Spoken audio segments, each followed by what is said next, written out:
As a CEO, my wife is incredibly wealthy, yet she's always worried I'm after her inheritance. She keeps a tight rein on our finances, allowing my daughter and me just $200 a month for spending money. However, when her first love came back to the country, she didn't hesitate to shower him with a luxury car and a mansion worth millions to welcome him. Later, when my daughter had a sudden heart attack, the only thing that could save her was a $10,000 surgery. Instead, I was accused of being ambitious and was thrown out of the company by security. I watched as my daughter passed away in the operating room while my wife boarded a plane for a joyful world tour with her first love. After I finished arranging my daughter's funeral, my wife returned from her trip as indifferent as ever. She said, "Hey, didn't you and our daughter always want to go to the amusement park? I'll take you next week." But she didn't know that the moment our daughter died on that operating table, I was ready to end our marriage. I was packing up my daughter's belongings when my wife Adeline, who had just returned from her world tour, casually walked back into our home. "Declan, can you massage my shoulders? The trip really wore me out." Hearing this, I, who once cherished her dearly, remained silent and continued packing. Seeing that I ignored her, Adeline frowned, then suddenly laughed as if something amusing had crossed her mind. "Are you still jealous about Jasper and me traveling together?" Jasper was her childhood friend. Adeline had left our daughter, who was gravely ill, to travel the world with this friend, letting our daughter die on a cold operating table. Thinking about my daughter's eyes slowly losing their warmth felt like a dagger through my heart. Before I could speak, Jasper walked in, feigning innocence. "Oh Declan, it's all my fault for dragging Adeline on the trip. But don't worry, it was just a trip, nothing more." He spoke lightly, yet they wore matching outfits and rings, looking like a genuine couple in public. Meanwhile, the wedding ring Adeline and I shared had long been discarded by her. Seeing that I still wouldn't speak, Adeline sighed, looking helpless. "All right, don't be mad. I'll send an extra $500 this month for Anna to get something nice. Just remember, I'm doing this for you. No need to thank me." But looking at the transaction on my phone, I felt nothing but mockery. She had spent millions on a world tour with Jasper, buying luxury brands where a single bag costs thousands. Yet now, giving me $500 felt as if she was doing me a huge favor. Jasper stood by, trying to suppress his laughter, sarcastically saying, "Declan, $500 is quite a bit. You should thank Adeline. Let me tell you, kids should be raised modestly so they won't be materialistic when they grow up." As absurd as it was, Adeline believed it. To prevent our daughter from being materialistic, she strictly controlled our expenses, giving only $200 monthly. I used to argue because I wanted a better life for our daughter, but now she's gone. Arguing means nothing. With this thought, I returned the money and said calmly, "No need, I don't want it." Adeline's smile froze. Then she helplessly said, "Declan, I already apologized. What more do you want?" Before I could speak, Jasper's mocking voice came from the side. "I think he just thinks $500 is too little, right? Declan, not to be harsh, but with your greedy attitude, how can you be a good example for Anna?" He lectured me condescendingly. Hearing this, Adeline also looked at me with disappointment. "Declan, we've been married a few years, and you're already this greedy. In a few more years, are you planning to take over the shares and inheritance from my family?" Listening to Adeline's accusation, I couldn't help but laugh at myself. After all this time, this is how she sees me. But my silence to her seemed like guilt. The next moment, Adeline spoke with irritation. "Looks like Jasper was right. You're not a fit father. I'm doing this to teach our daughter resilience.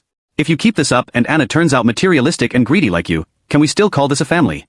Looking at her seriousness, I found it ironic. Her so-called resilience was scolding me for asking for a little extra for groceries, accusing me of eyeing her inheritance. Even when our daughter scored high and wanted a small cake, she'd point at her, scolding, "So materialistic. At a young age, you'll grow up to be a gold digger. Your dad will spoil you rotten someday." Thinking of this, I was about to tell her about our daughter. "Adeline, our daughter is all ready." But before I could finish, Jasper suddenly cried out in pain at the door. The next moment, Adeline didn't even bother continuing to lecture me. She rushed to Jasper's side. "Jasper, what happened?" Jasper feigned nonchalance, waving it off. "Adeline, I'm fine. Maybe the long flight triggered my old back pain. I'm okay, don't let me delay your time with family." Hearing this, Adeline shook her head. "Your health comes first. I'll take you to the hospital now." Just before leaving, Adeline seemed to remember something, turned to me, and sighed. "Seriously, Declan, let's both calm down first. When I get back, we can discuss taking our daughter out next week." But she didn't know our daughter was gone, and I had no intention of waiting for her anymore. After gathering my thoughts, I took my resignation letter and went straight to the company to resign. On the way, colleagues pointed and whispered, "Isn't that Declan? How can he still show his face here?" Yeah, asking CEO Adeline for $10,000 last month and getting thrown out by security. With his salary, how many years would he need to earn $10,000? Ignore this clown, let's go. Hearing these, I laughed at myself. 4 years, Adeline never announced our relationship, even arranged for me to be just a regular employee to avoid suspicion. I'd worked hard, even drank myself sick to secure big deals for the company. All I wanted was to become better, to make her acknowledge me and our daughter. But my promotion applications were repeatedly rejected by her. I sought her out for an explanation. She smiled, clinging to my arm, and sweetly said, "Declan, This is all to train you so you can be a better husband and father. Besides, I earn enough for us. Do you think I can't support you and our daughter, or are you trying to climb into the company's upper ranks to seize power? I was left speechless, thinking she had her reasons. But on the day Jasper returned, she sent dozens of luxury cars to the airport. The cannon salute was deafening. That night, Jasper parachuted into the company, appointed as vice president. I realized then, love or lack thereof, the difference was obvious. Given this, there was no need to continue this ridiculous marriage.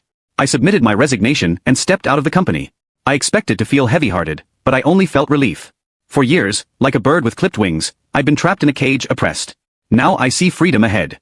I visited my daughter's grave, placed her favorite toys by her small tombstone, stayed with her until nightfall, then dragged my tired body home. To my surprise, upon opening the door, Adeline was unexpectedly home, waiting. Do you know what time it is? I thought you'd learn to stay out all night on the couch. Adeline frowned, arms crossed, displeased. Her expression signaled that she wanted comfort, but I found it odd that, while Jasper's minor injuries would usually keep her by his side, she wasn't with him at the hospital today. Not my concern, so I didn't ask. Calmly, I asked, "What's up?" My cold tone made Adeline's face stiffen. No matter what happened before, I had always greeted her with a smile, but since she returned from her trip, I had been different. No arguments, no fuss. Even my gaze had lost its warmth. This made her uneasy, and she quickly said, "Are you still mad about me going with Jasper? I told you it was just to relax. Didn't our daughter always say she wanted to go to the beach? Once I'm less busy, I'll take you and her, okay?" Adeline's expression shifted, caught off guard by my icy tone. In the past, no matter what happened, I always greeted her with a smile. But ever since she returned from her trip, I had changed. I no longer argued or made a fuss, and even my gaze toward her had grown cold. This unsettled her, prompting her to speak hurriedly. "Are you still upset about me going out with Jasper? I told you it was just a break to clear my mind. Our daughter has always wanted to go to the beach, right? Once things settle down, I'll take you both. How about that?" Her attempt at reconciliation felt more like a condescending gesture. My daughter and I were like pets, amusing when she was in a good mood and pushed aside when she wasn't. Suddenly, Adeline seemed to remember something and looked at me curiously. "Wait, where's our daughter? I haven't seen her since I got back. Did you send her to your mom's?" I stared at her in disbelief. She had been back for 2 days and was only now asking about our daughter. It was clear she didn't truly care about our daughter or this family. Before I could respond, Jasper emerged from the bathroom wearing my bathrobe. Seeing me, he was unfazed, acting as if he owned the place, and warmly invited me in. "Declan, come on in. Make yourself comfortable." I was momentarily speechless, looking questioningly at Adeline on the sofa. "Why is he here?" Sensing my expression, Adeline awkwardly explained, "Jasper hasn't been well, so I brought him here to look after him. Don't overthink it." I suddenly understood. No wonder Adeline was home tonight, it was all for Jasper. She seemed relieved, adding, "It's a good thing you sent our daughter to your mom's beforehand. Otherwise, it would have been inconvenient with so many people here." I found it ironic. She hadn't even noticed our daughter's absence, her mind solely occupied with Jasper. Jasper feigned remorse, saying, "It's all my fault for disrupting your married life, Declan. I'm just here temporarily. You aren't upset, right?" But his eyes were filled with smugness and a challenge. Adeline, anxious to avoid conflict, quickly interjected, "Declan, don't worry. Jasper and I agreed he'd sleep on the sofa. He won't disturb us." But the next moment, I saw pity in her eyes for him. How could she bear to let Jasper sleep on a cold sofa? If I hadn't come back suddenly, she would have cradled him in her arms. Thinking of this, I said, "Since his back is bad, he shouldn't sleep on the sofa. He should sleep in the master bedroom." Jasper's face lit up with delight at my words. "Really? Declan, you're so generous." Adeline also breathed a sigh of relief. "Declan, I'm glad you see it this way. I was worried you'd be jealous of Jasper and make a scene." She thought I had matured and wouldn't argue over such trivial matters. I was leaving anyway, so why should it matter to me where he stays? As Adeline joyfully led Jasper into the master bedroom, I quietly packed my bags, ready to stay at a hotel. But as I reached the door, Adeline emerged from the bedroom and stopped me. "Declan, it's late. Where are you going?" I smiled faintly. "To give you and Jasper some space, of course." Upon hearing this, Adeline's expression turned grim, and she gritted her teeth. "What do you mean by that, Declan?" I already explained. It's because of Jasper's back pain that I brought him here temporarily. You're the one who agreed to let him stay in. She assumed I loved her too much to really leave. But from the moment our daughter died, my love for her vanished. I would never forgive her. I chuckled coldly, grabbed my suitcase and left. Adeline stared at my back in disbelief, unable to comprehend. It wasn't until I got in the elevator that I heard her shout, "Go on. If you leave, don't come back." But she didn't realize I truly wouldn't return. She had lost me forever. At the hotel, I slept peacefully. The next morning, I woke up to dozens of missed calls, all from Adeline. The last call was half an hour ago. I was surprised she hadn't slept all night. "The master bedroom. What are you doing now? Don't you have any sympathy?" Her words were endless, but I found them amusing. I used to argue with her about Jasper, and she'd call me immature and unreasonable. Now that I was mature and didn't argue, she was unhappy again. Jasper pretended to sob. I knew Declan was still mad at me. It's all my fault. I should just suffer on the street. His poor acting fooled Adeline, who then shielded Jasper. Jasper, you're staying here today. I'd like to see who dares to kick you out. Crossing her arms, she coldly said to me, You've grown bold. Go ahead, leave if you dare. She assumed I loved her too much to really leave. But from the moment our daughter died, my love for her vanished. I would never forgive her. I chuckled coldly, grabbed my suitcase and left. Adeline stared at my back in disbelief, unable to comprehend. It wasn't until I got in the elevator that I heard her shout, Go on. If you leave, don't come back. But she didn't realize I truly wouldn't return. She had lost me forever. At the hotel, I slept peacefully. The next morning, I woke up to dozens of missed calls all from Adeline. The last call was half an hour ago. I was surprised she hadn't slept all night. She used to tell me to be more tolerant and not argue with Jasper. When did she become so petty? When I opened the door, Adeline sat tiredly in a chair. Seeing me, her eyes immediately welled up. Just because I let Jasper stay with us, you're leaving and quitting your job? I didn't answer directly, but asked, frowning. How did you know I was here? Adeline's voice was hoarse. I checked your bank transactions. I suddenly remembered that not long after we married, Adeline took control of our finances, monitoring my and our daughter's expenses closely. Even the bank cards were under her name. Looks like I won't be needing that card anymore. But I was puzzled. Shouldn't she be at home taking care of Jasper? Why was she here? Adeline, unusually gentle, took my hand. I know you're still mad about last night. So this morning, after Jasper felt a bit better, I sent him away. Don't worry, he slept on the sofa. I looked at her in disbelief. She never used to explain these things. Whenever I argued with her about them, she'd call me petty and narrow-minded. But now, without me asking, she kept talking in my ear. I felt annoyed and pushed her away, expressionless. Are you done? I need to go to an interview. Recently, I'd sent out many resumes and received offers from several big companies. But just as I was about to leave, Adeline, tearful, grabbed me, her voice trembling. Declan, must you be so heartless? Jasper and I grew up together. I just want him to be well. Is that wrong? Besides, haven't I been good to you and our daughter? Haven't I paid for everything you and our daughter needed all these years? Do you think this is fair to me? Her confident words felt ironic. She only gave us $200 a month, barely enough for basic needs, let alone school or commuting. To feed our daughter, I worked 3 part-time jobs after work. Yet, I couldn't gather the $10,000 for surgery and watched as our daughter died on the operating table. Tearfully, Adeline softly said, Declan, stop this, come home with our daughter. Let's live happily as a family, okay? Her pitiful look only amused me. Why should I act like her obedient dog, doing whatever she says? Seeing my stern face, she reluctantly offered. Then, I'll raise your and our daughter's allowance to $500 a month. Didn't our daughter want to go to the beach? Let's go today, okay? Look, I even bought her the swimsuit she always wanted. She finished, looking at me expectantly. She thought her offer was tempting enough that I couldn't refuse. I sneered coldly, You want to take our daughter to the beach? Then come with me. Adeline had no idea what was coming. She thought I'd forgiven her. As she followed me to the car, she joked. We've been together so long, and you still have surprises for me? Alright, I'll humor you and check it out. But when I drove to our daughter's grave, Adeline looked confused. Declan, weren't we going to your mom's to see our daughter? Why did you bring me here? I gave a bitter chuckle. You want to take our daughter to the beach, right? Then follow me. Adeline had no idea what was coming. She thought I'd forgiven her. Even as she got into the car with me, she joked with a playful smile. We've been together for so long, and you're still planning surprises for me? Alright, I'll humor you and come along. But when I drove to our daughter's grave, Adeline looked puzzled. Declan, weren't you taking me to your mom's to see our daughter? Why did you bring me here?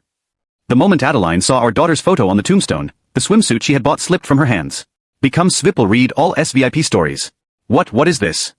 Adeline stumbled back, her eyes wide with shock and disbelief, her voice trembling. I said coldly, As you can see, our daughter is gone, buried here. She died on the operating table because you wouldn't give the money for her surgery. Are you satisfied now? My tone was brutally direct. But when Adeline realized what was happening, she glared at me in anger. Impossible. You must be lying to me. She was fine when I left. How could she suddenly die? Declan, this is childish.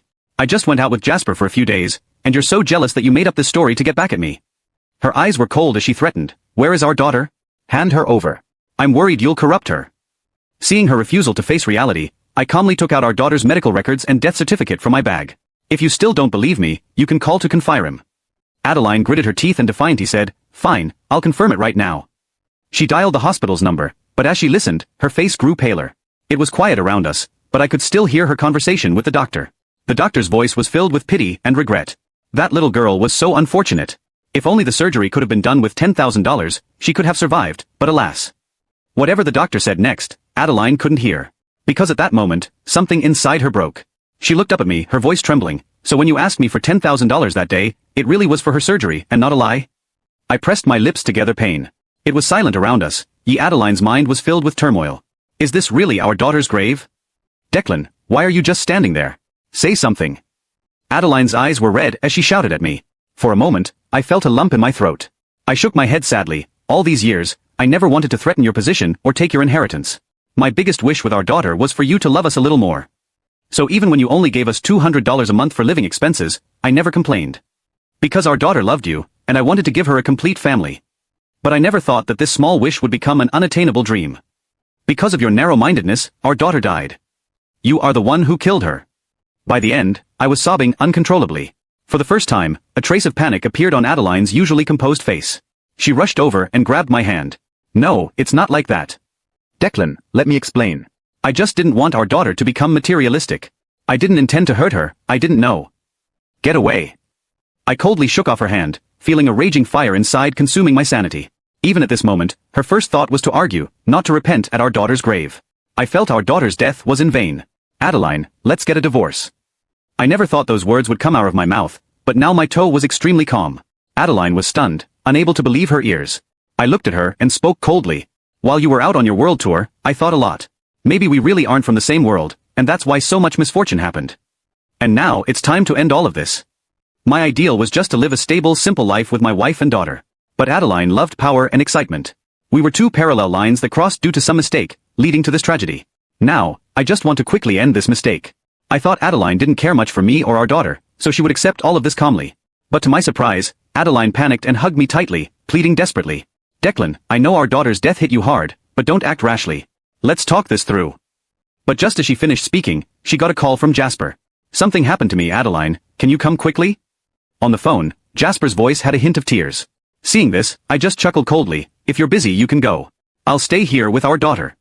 I thought Adeline would leave me without hesitation to care for Jasper. Because this had happened many times before, and I was used to it. But this time, Adeline hesitated, then hung up on Jasper and pleaded with me. Declan, I don't want to be with Jasper, I just want to be with you. I'm really sorry about our daughter's death, but it wasn't intentional. I'll raise your living expenses to $10,000 a month, just don't divorce me, okay? I was stunned, looking at Adeline. In my memory, this was the first time she chose me over Jasper. But it didn't matter anymore. My heart had been shattered by her too many times, and no matter how hard she tried to piece it back, it could never be the same. I took out the divorce papers I had prepared and handed them over. No need. I won't take your money or anything. I just hope after the divorce, you won't disturb me and our daughter's life. Adeline's eyes were red as she tore up the divorce papers. Who said I agreed to divorce you? I will never sign. Seeing her crazed state, I shook my head and left. Because I had already talked with a company and was preparing to work abroad as the project manager for overseas projects. In a few days, I would leave the city with my daughter for good. Even if Adeline didn't sign the divorce papers, we were over. Adeline returned home in a daze. But as soon as she opened the door, she was stunned. Because she found that both Declan's and our daughter Anna's things were completely gone. She searched for a long time but couldn't find a trace of them in the house. That's when she realized, Declan was serious. He didn't want her anymore. Loneliness and helplessness overwhelmed Adeline like a tidal wave. She sat powerlessly on the carpet, her eyes vacant as she stared at the floor, like a soulless shell. Suddenly, there was a knock on the door. Adeline's eyes brightened, and she jumped up to open it with joy. Declan, I knew. Her words stopped halfway, because it wasn't Declan at the door, but Jasper. Oh, it's you. Why are you here? She said, turning away coldly and sitting back on the sofa, staring blankly at the floor again. Jasper was slightly taken aback by Adeline's coldness, feeling a bit uncomfortable. However, he still spoke as usual, with a hint of grievance. Why did you hang up on me? Adeline, who used to treat Jasper like a treasure, had no intention of comforting him now. Instead, she felt irritated by his questioning. I had something to do. What's wrong? She replied casually. Jasper immediately stretched out a finger pitifully, tears in his eyes. I tried to make you something to eat earlier, but I was clumsy and cut my finger. If it had been before, Adeline would have held his finger tenderly, even gently sucking on it, afraid he might feel any pain. But now, her brow furrowed slightly. Jasper's finger only had a small cut, barely noticeable, and would have healed soon if left alone. Did he really need to call her for such a trivial matter?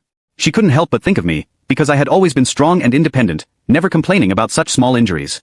Thinking of this, Adeline absent-mindedly said, the first aid kit is in the cabinet, take care of it yourself. I'm a bit tired and want to rest. Adeline furrowed her brow subtly. Jasper had nothing more than a small cut on his finger, something that would have healed on its own if unnoticed a bit longer. Did he really need to call her over something so trivial? It reminded her of Declan, who was always strong and independent, never complaining about minor injuries like this. Thinking of him, Adeline distractedly said, "The first aid kit is in the cabinet. Take care of it yourself. I'm feeling a bit tired and would like to rest." Jasper was taken aback. It was the first time he felt neglected by Adeline. Unwilling to let it slide, he held Adeline's hand, attempting a smile he thought was charming, and murmured, "Adeline, I actually called because I miss you." In the past, Jasper's antics had been novel and exciting to her. But now, the smell of smoke clinging to him was nauseating, and his deliberately open shirt button seemed greasy. A wave of disgust surged through her. She suddenly stood, shook off Jasper's hand, and snapped, "What are you doing? I'm married now." Jasper stared at her in shock. "So what if you're married? You don't even love Declan. Is there a need for such a strong reaction?" Adeline's face turned pale. "Who says I don't love Declan?" Jasper smirked. "If you really loved him, would you only give Declan $200 for living expenses each month? Do you even know the cost of living here? $200 isn't enough for food. And when your daughter was hospitalized for her heart condition, you didn't provide surgery costs and instead went on a world tour with me. And now you're pretending to be a good wife and mother. Are you out of your mind?" Jasper's words stunned Adeline, leaving her in disbelief. "So, you knew all along that my daughter was seriously ill?" Jasper's silence was an admission. Tears immediately streamed down Adeline's face. "If you knew, why didn't you tell me? If you had told me, my daughter wouldn't have died. My daughter, my Anna." Adeline was inconsolable. Jasper looked at her, puzzled. "Really? I thought you and Declan just had a kid for fun. Did you actually think of yourself as a mother? Besides, your daughter's death is your own doing. What does it have to do with me?" Adeline's face turned ghostly white. "What did you say? Didn't you say that a daughter should be raised frugally, or she become materialistic when grown? You also said Declan was just a poor guy from the countryside, and he might be after my money, so I should be careful. That's why I strictly controlled his expenses. I did all this because I believed you." Jasper laughed mockingly, lighting a cigarette. After a few puffs, he said nonchalantly, "Are you an idiot? Don't you have your own judgment? You believe whatever I say. Also, I did say a child should be raised frugally, but I didn't expect you take it so far, giving just $200 a month for living expenses. Declan worked 3 part-time jobs after his regular job. Even your daughter went around collecting discarded bottles to sell for money to help out." Jasper's expression turned mocking. "Do you know what other kids called your daughter behind her back? They called her a worthless rag, used and thrown away." Adeline was stunned, unable to believe any of it. "Because I never mentioned any of this to her," she painfully murmured. "Why didn't you say anything? If life was so hard for you and our daughter, why didn't you tell me?" But she didn't know. I had mentioned it countless times. Each time she thought I was greedy, trying to get more, and she rejected my requests outright. Jasper saw Adeline's reaction and looked at her strangely. "Adeline, what's wrong? Didn't you always look down on Declan too? He's just a country bumpkin. Now that he's gone, you should be happy. Moreover, that daughter of yours was just a worthless brat. It's better she's gone. Less of a burden."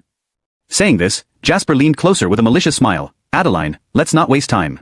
Let's spend the night together." At that moment, Jasper's image in Adeline's heart completely shattered. The first love she had cherished for so many years turned out to be so vile and repulsive. And I, on the other hand, always centered my life around her, loving and respecting her. Seeing Jasper reaching out towards her, in a panic, Adeline picked up the scissors from the table and screamed, "Get out! Get away from me!" Jasper was startled by Adeline's hysterical appearance, retreating a few steps with a pale face. "Adeline, have you gone mad?" "I'm not crazy." Adeline screamed at the top of her lungs. "It's all your fault. You kept telling me to raise my daughter frugally, hinting that I should distance myself from Declan, and you even suggested I shouldn't pay my daughter's medical expenses. That's why she died on the operating table. She was so young. My daughter's death is all your fault. Give me back my daughter." Adeline's emotions grew more intense, finally lunging at Jasper in a frenzy. Jasper couldn't dodge in time, and half of his face was instantly pierced by the scissors in Adeline's hand, blood gushing out. "Damn it, you're crazy. You lunatic." Jasper cursed as he was terrified by the frenzied Adeline. Not caring about the hideous wound on his face, he scrambled away. And Adeline sat amidst the blood, tears of regret streaming down her face. She immediately dialed my number, but all she got in return was the busy tone of an unanswered call. She messaged me, "I'm sorry. I really know I was wrong. Can we talk?" But as she pressed send, the red exclamation point taunted her. At this moment, I was at my new company, discussing an overseas assignment with my new boss. The boss was also a strong woman, but unlike Adeline, she was mature and decisive, with eyes as gentle as water, exuding the charm unique to mature women. She was pleased to see me and patted my shoulder, saying, "Great, the company just expanded its market overseas, and we're in need of a technical talent like you. But according to the information I have, you've been working as a regular employee in a small company for the past few years. Isn't that a bit of a waste?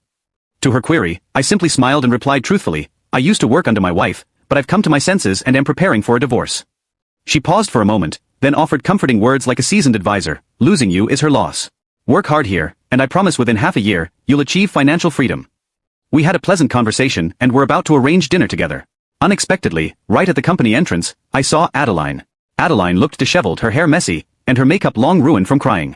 Seeing me, she ignored the stares of others and rushed into my arms. Declan, I'm sorry. I was wrong. I shouldn't have been so narrow-minded. I've come to my senses. I won't limit your spending anymore. I'll give you as much as you want. Please come home with me, I'm begging you, okay? I thought I had made myself clear, but she continued to cling to me. I coldly pushed her away and repeated firmly. I'm sorry. We're getting a divorce. I don't have feelings for you anymore. Please don't disturb my life again. Seeing my distress, my boss stepped in to help. Ma'am, I don't know what happened between you and Declan, but since he said this much, perhaps it's best to leave each other with some dignity. Unexpectedly, Adeline shouted hysterically, this is between my husband and me. Who are you to butt in? Seeing her unstable state, I was worried she might accidentally harm my boss, so I stepped in front of her and said coldly, Adeline, we're already separated. Watch your tone, or I'll call the police. Adeline stared at me, dumbfounded. You're yelling at me for a stranger? Is it because of this woman that you want to divorce me? She deliberately shouted loudly, attracting a crowd of onlookers. Some people, unaware of the situation, started pointing fingers at me and my boss. Seeing this, she seemed to gain confidence and threatened me, Declan, if you don't come back with me, I'll expose this and ruin your reputation, making it impossible for you to find a job. She thought this would make me obediently return with her. But I just laughed mockingly. Adeline, don't be naive. You claim to love me, but where were you when my daughter and I couldn't afford lunch? When she couldn't pay her school fees, when she was lying in the operating room in agony, where were you? The only person you ever cared about was yourself. Seeing the situation, she seemed to muster some nerve and warned me, Declan, if you don't come back with me, I'll go public with this and destroy your reputation. You'll never find a job again. She assumed her words would make me comply and return with her. But I just gave a derisive smile. Adeline, don't be so naive. You say you love me, but where were you when our daughter and I couldn't afford lunch? When our daughter couldn't pay her tuition, and when she was in the operating room, suffering in pain, where were you then? You've only ever cared about yourself. Adeline seemed to lose all her strength and sank to the ground, still murmuring, no Declan, I love you and our daughter. I shook my head, no that's not love, it's just control and possessiveness. The only thing I can do for our daughter is to completely free her from your grasp. With that, my boss and I left without another glance at Adeline. While having dinner with my boss, the video of my confrontation with Adeline at the company entrance went viral as a trending topic. The comment section was filled with criticism against Adeline. Meanwhile, Jasper, now disfigured, publicly accused Adeline's company of illegal activities and tax evasion, demanding hefty compensation. Rumors spread quickly. Within minutes, Adeline's company's stock price plummeted significantly. My boss asked me how I felt after seeing the news. I was silent for a moment, then smiled. Right now, I just want to work hard, earn money, and start a new life abroad with my daughter. My boss gave a knowing smile and suddenly handed me a document. Want to take a look? Curious, I opened it and found it was a transfer agreement for an overseas luxury cemetery, worth at least $1 million.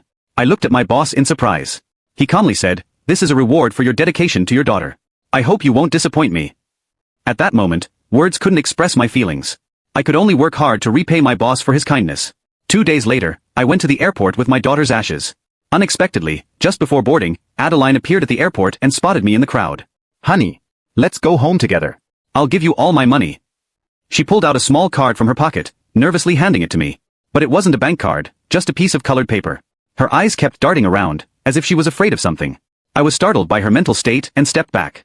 The next moment, a group of psychiatric hospital staff arrived and restrained Adeline. Sorry sir, due to our oversight, the patient got out. I heard her daughter died, her husband left her, and her company went bankrupt. She owes a lot of money. She's quite pitiful. The doctor sighed while escorting Adeline out of the terminal. Watching them leave, I didn't feel sorry for Adeline at all. She brought this upon herself.